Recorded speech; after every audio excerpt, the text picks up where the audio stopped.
Hey, did you go drinking again? It's the third time this week. When I come home and see that I have to deal with someone like you, an annoying old woman, I can't help but feel disgusted. I have to drink just to tolerate it. Lately, it's been every weekend, and now even on weekdays. Men have social obligations, you know. I work too, you know. Sometimes you should come home early and be a companion for Tom. What do I care? Taking care of the child is the wife's job.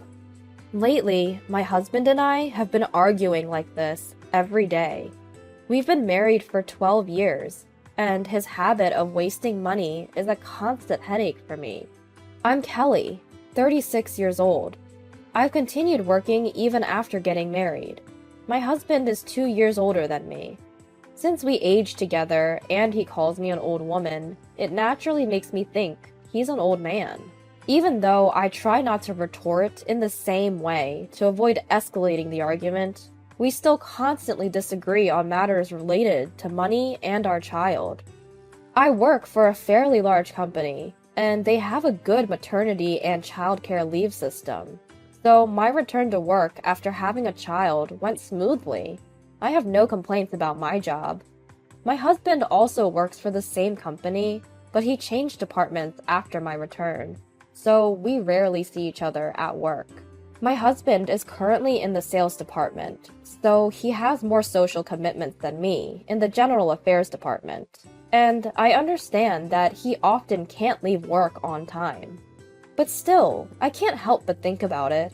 My husband has never once helped with dropping off or picking up our child from daycare. Hey, why don't you pick up our child from time to time? That's your job. Besides, I never even wanted a child in the first place. But the child is already born. It's pointless to say that now.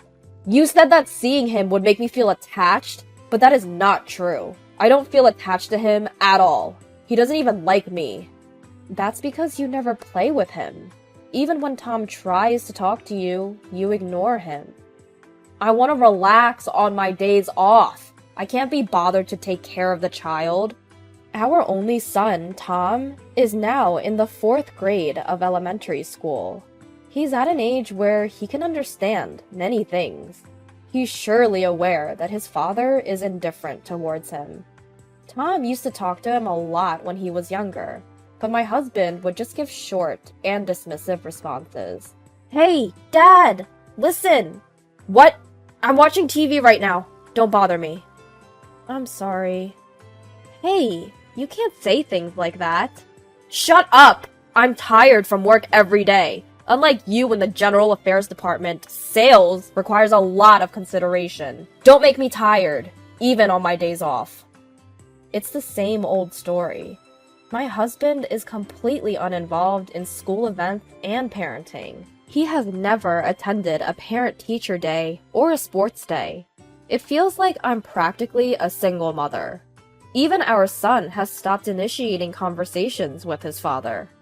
On top of that, my husband splurges on himself without buying anything for his son.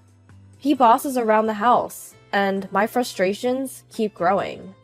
I try not to complain too much, but I can't help but do so, and there's a reason for that. Actually, when our child turned 3 years old, my husband's death came to light. Since we both work, we split the living expenses, so I didn't know how my husband was using his salary. But since our child was born, our living expenses increased accordingly. Naturally, our respective shares of the expenses increased as well. We had an agreement to deposit predetermined amounts into a shared account for living expenses. However, even though we only increased it by $200 since our child was born, my husband frequently failed to deposit money on the specified date. When I confronted him, it was revealed that he had debt before we got married. What's more, the debt was still close to $30,000.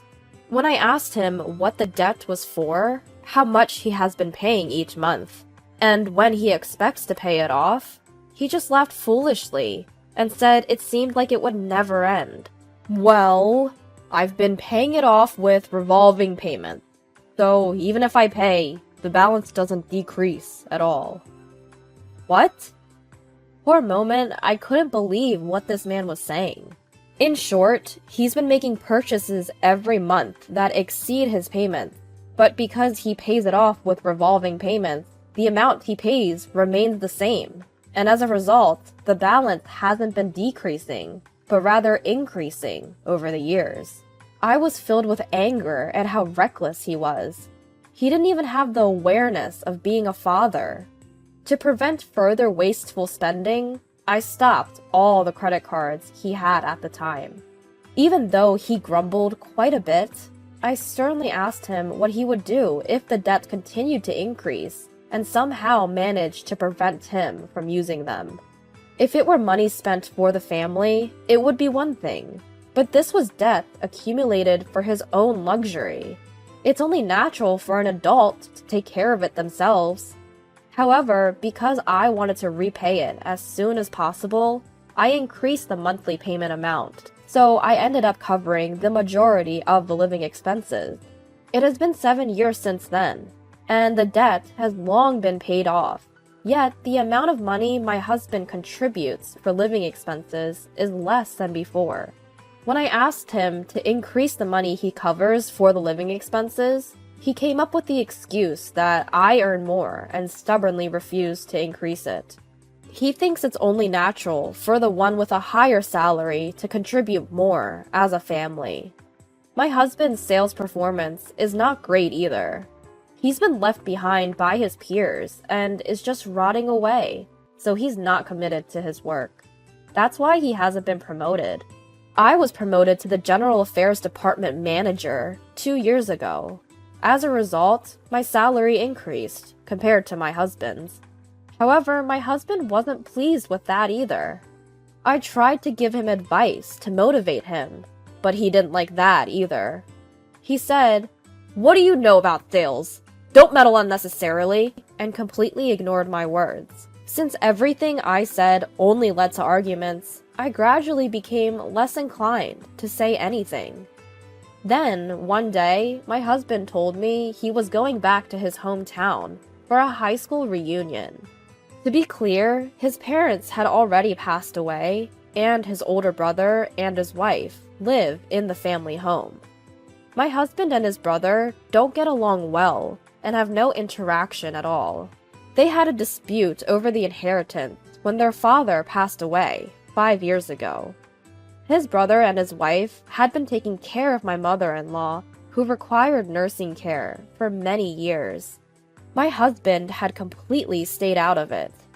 I also felt sorry about it, but I had work and couldn't easily go and help. Since our child was born, I had been handling most things on my own, so I couldn't visit my in-laws much, and my mother-in-law passed away 3 years before my father-in-law. That was 1 year before my husband's death came to light. So apparently, my father-in-law had left a will stating that all the assets should be left to my brother-in-law and his wife. I thought it was only natural and told my husband it was okay. However, my husband didn't like that and made outrageous claims. In the end, they reached an agreement to my brother-in-law paying the rightful share. But my brother-in-law got angry at my husband's attitude at the time and told him not to be involved anymore. Knowing all of that, I feel uncomfortable seeing my brother-in-law and his wife, and I haven't had any contact with them since my father-in-law passed away. With the money my husband received at that time, he settled his remaining debt.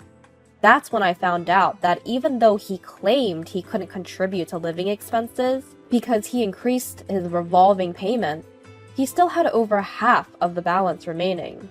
It was a ridiculous lie. He hadn't been contributing to living expenses under the pretense of increasing payments, but had been using it for his own entertainment expenses. It was absurd. When I complained about it, he shamelessly said, "Well, in the end, it got settled, didn't it? And it's because you stopped me from using my cards that my available money decreased. I have no choice but to get it from the living expenses."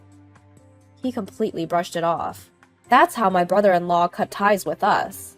So even if he says he's going back to his hometown, there's no way he can stay at his family home. When I asked where he would be staying, he said he had booked a hotel nearby. It was somewhat sad to think that he couldn't even visit the house where he was born and raised, especially since he was returning to his hometown. However, I chose not to mention it, and saw him off. Daddy, aren't you leaving home today? Yeah, that's right. As I watched my husband happily leave, our son called out to him from behind.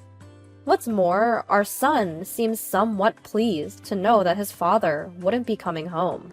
It made me realize, once again, that my son didn't want his father to be around. And I realized that I felt the same way. Since it's Saturday and Mommy doesn't have work, why don't we go out and dine out? Really? Yeah. Yay! Feeling relieved that my husband isn't around, I started to think seriously about our future. But since that high school reunion day, my husband started going out more often. He goes out a lot, especially on his days off, and stays out all night more often. He seems unusually cheerful, and he keeps his cell phone close to him, whereas before he used to leave it lying around on the table. It seems like he even takes it with him to the bathroom and shower. It's suspicious, no matter how you look at it. Hey, you have been going out more often lately, haven't you? Where do you go? Just thought I'd work out a bit, so I've been going to the gym on my days off. You know, when you're in your late 30s, your physical strength starts to decline. Oh, really? Do gyms have accommodations too? No, but sometimes I end up having drinks with friends all night. When you are in good shape, you can drink more. I see. Are you going to keep exercising and play sports with Tom too? Yeah. That could be an option. His eyes were evasive. I looked at him with a cold gaze, thinking that if it was a lie, he could have come up with a better one. In my mind, my husband's affair was already confirmed. I could have hired a private investigator, but for the time being, I decided to follow him when he goes out. My husband boarded the train and got off at the station near his parents' house. There, a young woman was waiting in a car, and my husband happily got into the car. Since his behavior had changed after the reunion, I had assumed the woman was a former classmate, but she now clearly appeared to be in her 20s. Nevertheless, I couldn't help but think. He spends recklessly, doesn't spend time with our son, and now I suspect he's cheating. It has become ridiculous to even be together. I made up my mind to leave my husband and started preparing for it. Well, I'm heading out. I might stay at a friend's place tonight. Oh, I see. Take care. It was the perfect opportunity, or so I thought. However, just then, I discovered that my credit card was missing from my wallet. I remember having it there until yesterday. Since I hadn't taken it out or used it, I couldn't think of anywhere I might have lost it. I immediately contacted the credit card company and reported it as lost. They asked me for the last time I used it, but I couldn't remember exactly when it was. I checked the transaction records on my computer and provided them with the information. Fortunately, they informed me that it hadn't been used since then, so that was a relief.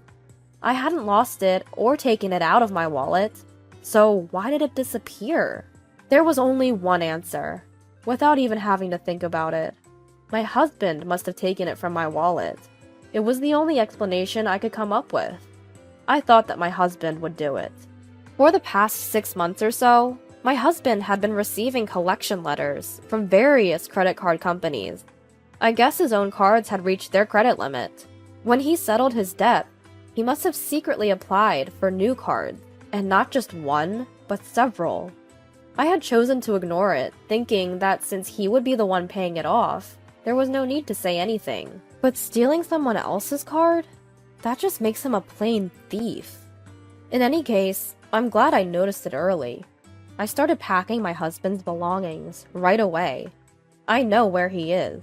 I had a private investigation agency find out who my husband's affair partner is. She's a 26-year-old woman who lives near his parents' house. She's about a decade younger than my husband. According to the investigation report, the woman he's been seeing is divorced and apparently moved back to her parents' house last year. Scott probably met her while she was working at the business hotel, where he stayed for a high school reunion. They lived in the same neighborhood and knew each other by sight, though they might have had an enjoyable chat. Scott has been frequently visiting her parents' house. He has known her parents by sight since he was a child, so maybe he feels comfortable going there. But do her parents let him stay over, even though they know he's still married? Well, that doesn't matter. I loaded Scott's belongings into the truck that arrived shortly and sent them off. Next up is our turn. I've canceled the credit card. Shall we move out too, Tom? Yeah, let's do that. Tom seems quite excited. When I told him we're going to live separately from his father, he responded, "Absolutely!" Just as Scott had long ceased to be my husband in my heart, he had ceased to be a father in Tom's eyes. I regretted that I didn't make this decision sooner. By nightfall, we had moved in our new place.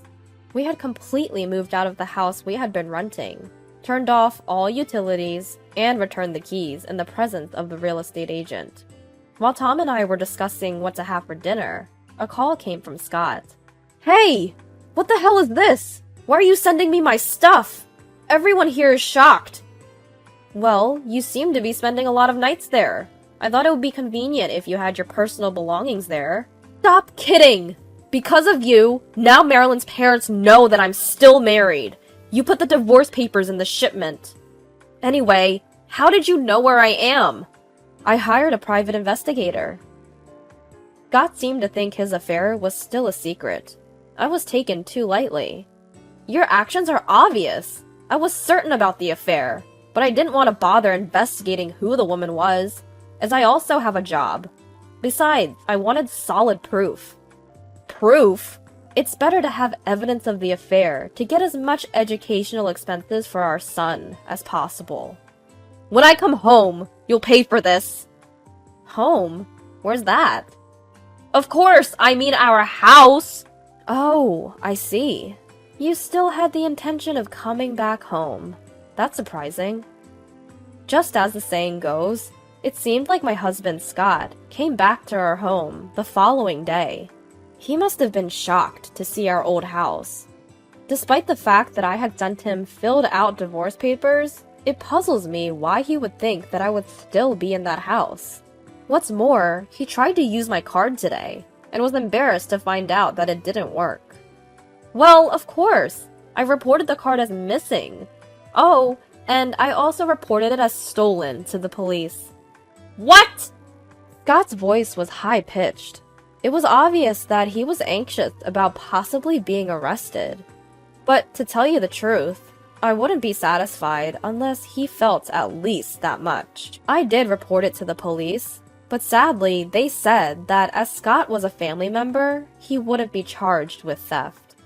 Furthermore, according to the credit card company, if a family member living with you steals and uses your credit card, it's considered the card owner's responsibility, so the charges won't be waived, which means that I have to pay.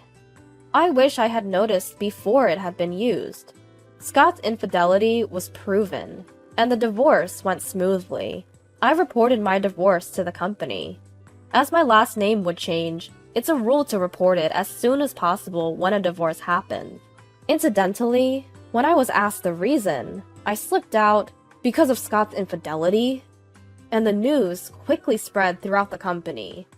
As a result, Scott has earned the scorn of his colleagues and seems to be getting a lot of cold looks. Furthermore, our company has strict ethical guidelines, so Scott has been demoted and reassigned to work in a branch office. Up until now, I had been paying for most of our living expenses, so naturally, if he continues to spend money as he did before, he will run out. He seems to have finally realized this. In addition to being demoted and having his salary further reduced, he seems to be living in poverty due to having to pay child support. and for the lavish spending he did with his own card. He's been late with his payment. His car has been suspended, and he can't get a new one because he's failing all the credit checks. He contacted me asking to lower the educational expenses for our son, but I couldn't care less, and there's no way I would lower it. Naturally, I firmly refused. Then he had the audacity to say that he broke up with the woman he cheated on me with and wanted to reconcile with me. That's even more unthinkable. "Never contact me again," I said, and hung up the phone. The woman Scott cheated with not only knew Scott was married, but also hadn't told her parents. It seems that her previous divorce was due to her own infidelity as well, and her parents were furious when they found out. They disowned her and kicked her out of the house. Whether she got my contact information from Scott or not, she also directly called me to ask me to reduce the educational expenses for our son. It's simply unimaginable that she would even come to me with such a request. I refused, naturally, and she was sobbing on the other end of the line. Oh boy. I truly realized how tough being divorced is. Even so, now I'm living a very enjoyable life every day with my son, Tom. Tom seems to be much more relaxed and happier than when his dad was at home. If I had thought from the beginning that he wasn't there, there wouldn't be anything to expect. So it's truly refreshing. I plan to keep working hard at raising my son and my job from now on.